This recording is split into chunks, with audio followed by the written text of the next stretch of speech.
Hello everyone, how are you doing today? I hope you're having a wonderful day. It is finally spring and here we are at the end of April. This is where I like to do a roundup of all of the products that I have been testing lately. I have some really good ones to talk about this month, and at the end of the video I will also share some really good peak reading I've been having this past month. Before I dive into the reviews, I should mention why I'm wearing two different earrings. So these are pieces that were sent to me by Ana Luisa. I love these pieces. They are having a sale where you can get up to 25% off. If you haven't heard of Ana Luisa before, they're out of New York. All of their products have a 2-year guarantee and they're tarnish proof and water resistant. Now, for a lot of years, I have tended to be a person who has purchased a lot of cheap jewelry. I can tell you that there is a major difference in wearing some quality jewelry. For one thing, they don't irritate my ears. I have really sensitive ears. The posts in these are made of stainless steel. And let me just real quick show you the detail on this little hoop huggy. I hope it focuses. There we go. So it's got those two little silver hoops, but then two adorable little gold details on them. That's one thing I've really noticed about their products. They tend to very much be like the simple classic pieces, but often with a twist like that. Same with this other earring I'm wearing. I've actually been wearing this pair a lot. Like, it's classic, right? And yet just a little bit different. Also, I was worried that this piece might be a little bit too heavy.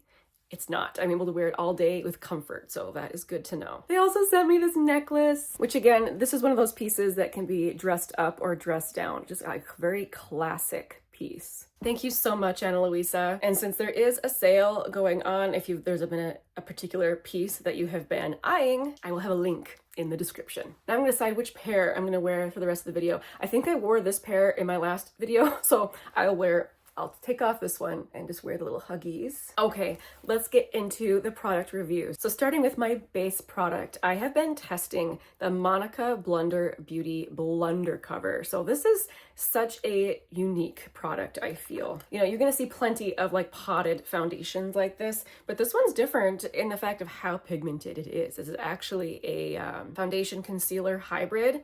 So while I'm talking, I'll put up footage. I tried it with a brush on one side of my face. On the other side, I used a sponge. This is one of those products where it's important to work in very light layers because of how pigmented it is. If you really went in there hard with your brush, you would end up with too much product. Because of that, I feel like this jar is going to last a super long time. There's 17.6 grams in there, which is 0.62 ounces. So it's not a full ounce. I'm still not mad about that. This is gonna take so long to finish. So the first ingredient is castor seed oil. Then a few lines down, you see sunflower seed wax, microcrystalline wax, also carnauba wax. So there's several different waxes in this. I find it super easy to work with. Even though it is pigmented and you work with just a little bit at a time, it wants to melt into the skin like you would expect a product with those amount of like waxes in it. And I've been kind of struggling to describe the finish on it. I feel like I'm looking pretty glowy today, but I was starting with kind of a glowy base. I've worn it several times all day now, and I think it wore really nicely. The only problem I had where I was a little bit about the wear is when I wore just a little bit too much of this under my eye. Again, quite pigmented.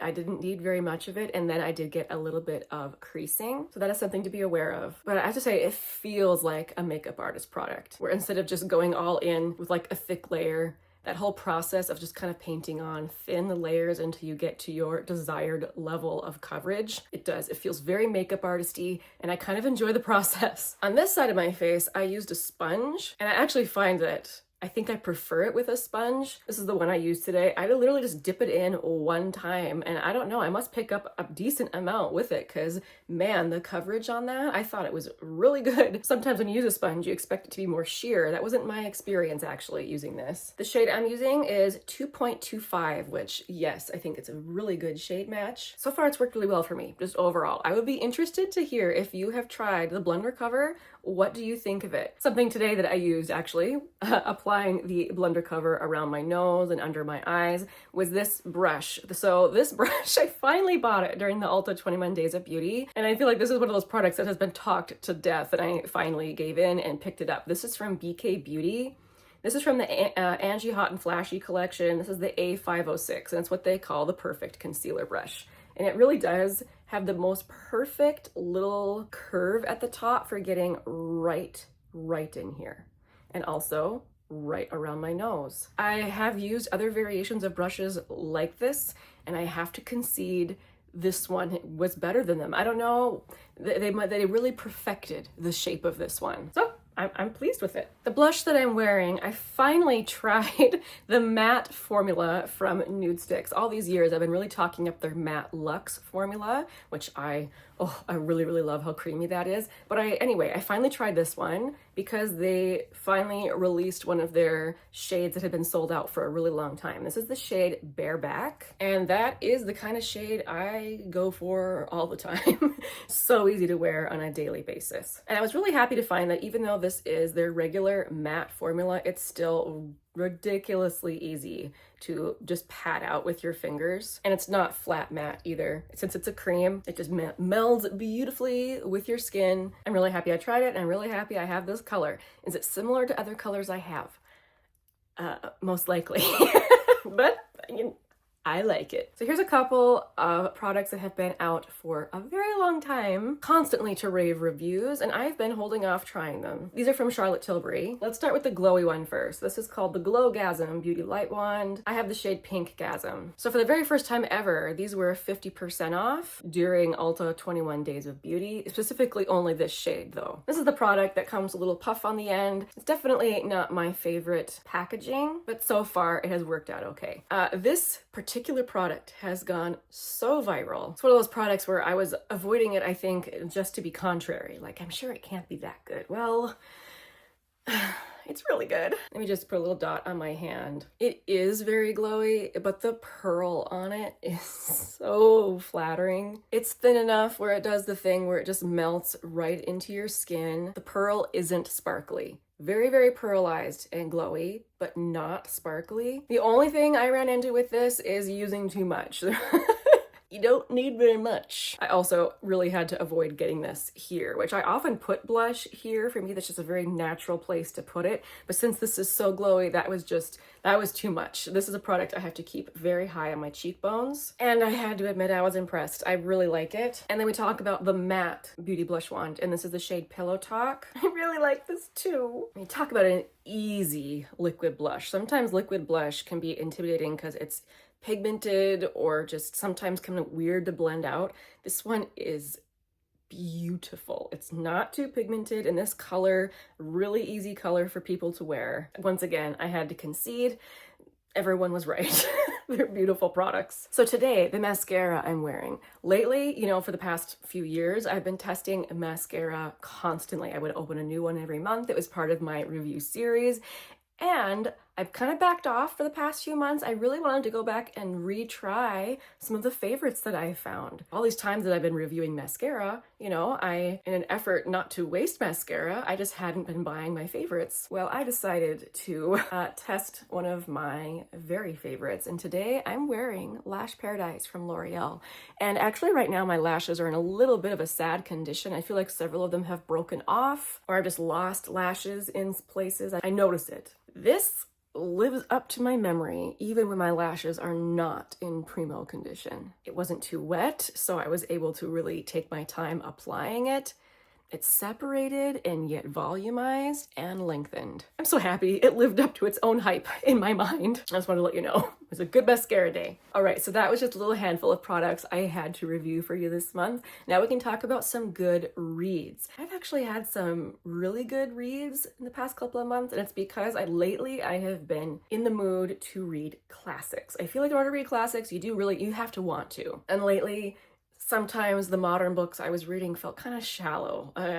But I am definitely a mood reader. So, these other ones I was reading, they just weren't doing it for me. I'm like, I'm gonna go back to some acclaimed classics, something that I know is probably going to be good. And I picked up Anne of Green Gables. Yes, I've got these little stickers in here marking some of my favorite quotes. I'm not usually someone who does that, but I loved Anne so much. And I kind of held off from reading this, I think, because I thought in my mind that it was a children's book. Like even this version that I picked up, I think I got it secondhand somewhere. This is a scholastic book, so I really did think it was a kid's book. And maybe it was back in the day, but I don't know. I think anybody at any age would enjoy this. If you've never read Anne of Green Gables before, Anne is an orphan. She gets taken in by an elderly brother and sister. And Anne is just one of the most lovable characters you will ever meet. The writing in here is beautiful, especially like all the nature writing. And happily, this is a series. So after I finished this and loved it so much, I did cry at the end. A friend of mine has the set in hardcover, so she lent me the next ones. So then I read Anne of, I'm actually not sure how to pronounce this. Is it Avonlea or is it Avonlea? Someone who knows, please tell me. I'm sure I could Google it. Anyway, this picks up with Anne when she's either 16 or 17 at the start of this book. In this one, she's 11 or 12. I think she's 12. And it just follows Anne through her life. In this one, she is a teacher and she's just as lovable as ever. And I'm really looking forward to the next one. This is one of those books that I would call kindness or happiness propaganda. So much of the books that I see recommended on BookTube, Bookstagram, whatever, a lot of things are really dark. Have you noticed that? And while I'm not here to, judge what other people are reading, I know for me personally, I can't read books like that on a regular basis. This was a delightful reprieve. Well, thank you so much for hanging out with me all the way to the end of the video. This is where I like to share my tea of the day. Today I was drinking classic Twinings Earl Grey. As always, if you've read anything good, please share down in the comments. And if you tried any good makeup, share that as well. I am eagerly anticipating my Sydney Grace order. I ordered their new Super Neutral palette. I think it's called Put Together or something like that. Anyway, I can't wait for it to get here. I know a lot of you who watch this channel also use Sydney Grace. Did any of you order the new palette? If you have yours already, please let us know down in the comments. How is it? Anyway, I'm rambling. We are getting to the very busy season and my husband and I work. We own a campground and I'm not sure how much I will be able to post this spring. So just letting you know that in case I'm a little more scarce. But I really appreciate all of you and I'll see you next time. Bye.